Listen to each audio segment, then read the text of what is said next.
Oh, this panna cotta? Know how to dance. Beautiful white chocolate panna cottas with mango and berries. So, let's start.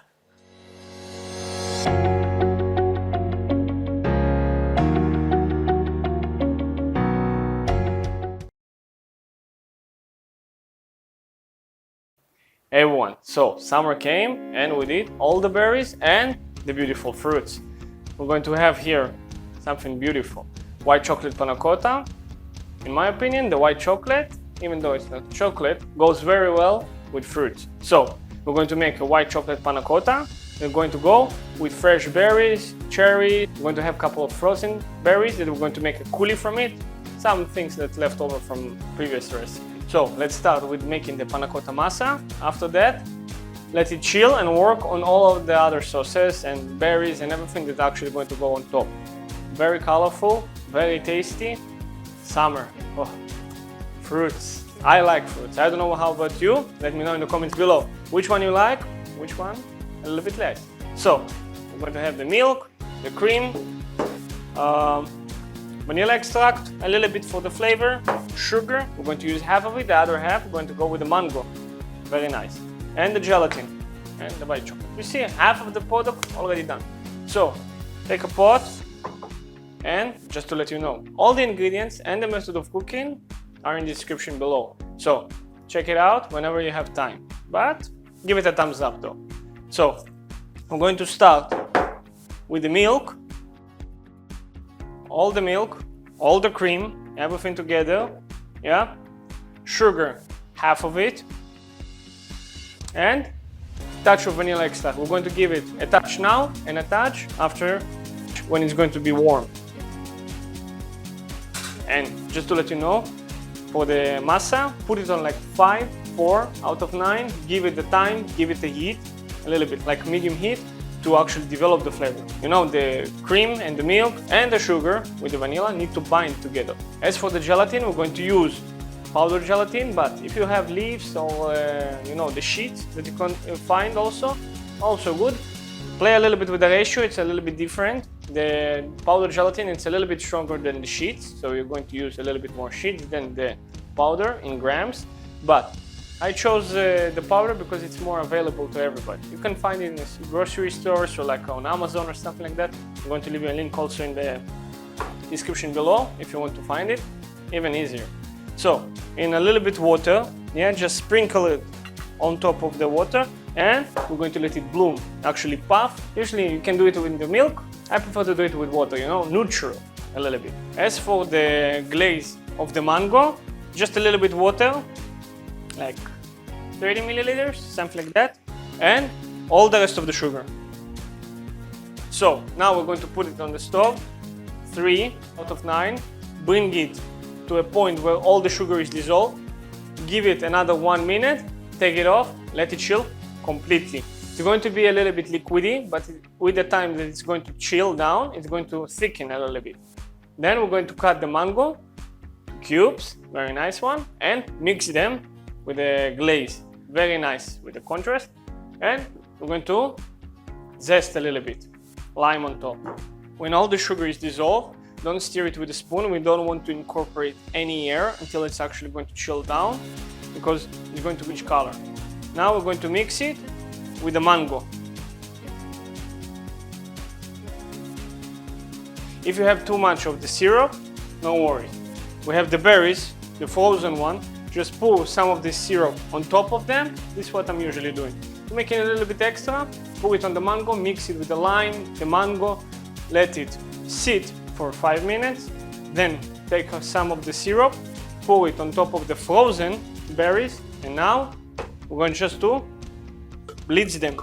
Put everything into a container and brown mixer or food processor, whatever you have. This one, I'm going to leave you a link in the description below.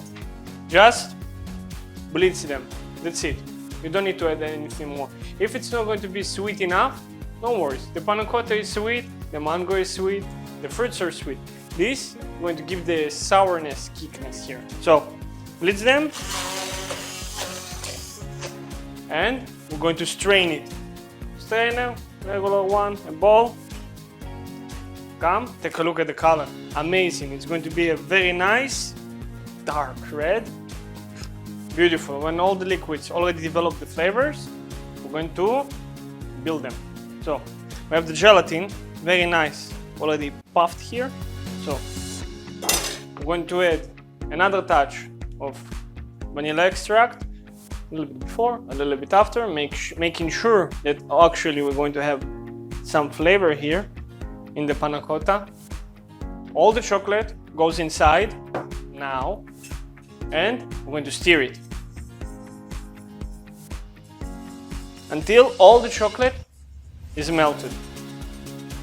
This way we're chilling a little bit the milk also and dissolving actually the chocolate.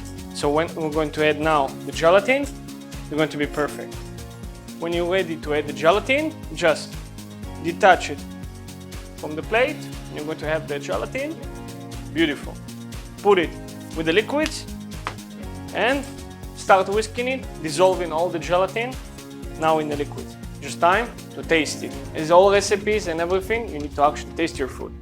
Here, this is the crucial point. If you're going to miss on the taste here, there is nothing you can do after that when it's actually going to set. So, taste the liquids, check if you need more sugar, vanilla extract, something if you want to add to it. You can make it also dark chocolate here instead of using white chocolate. I have another recipe of panna cotta if you want to try, a different one. Not a white chocolate, but jackfruit, a yellow one. Also with a coulis from raspberries and strawberries. Very nice light that I did at the beginning when I opened the channel. Oh my god. The lighting was a challenge, but the recipe came out perfect. So, if you want to take a look, I'm going to leave you a link here. And again, give it a thumbs up if you like it up to until this moment. We're going to put them in the fridge to let them chill completely. Try it at home and let me know in the comments below. So, when everything is done and the panna cotta is chilled, let's clean up and start plating. Beautiful. Now it's time to plate. Some of them we're going to keep in the plates, glasses, and some of them we're actually going to flip.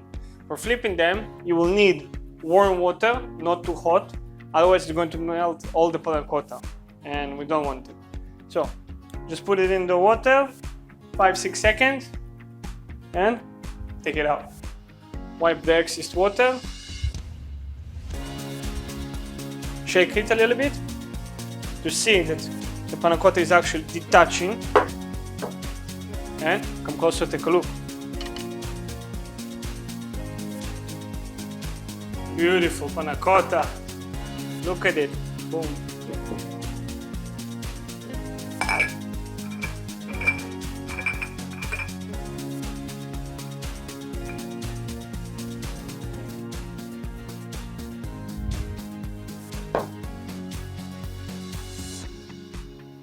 Beautiful dancing panna cotta.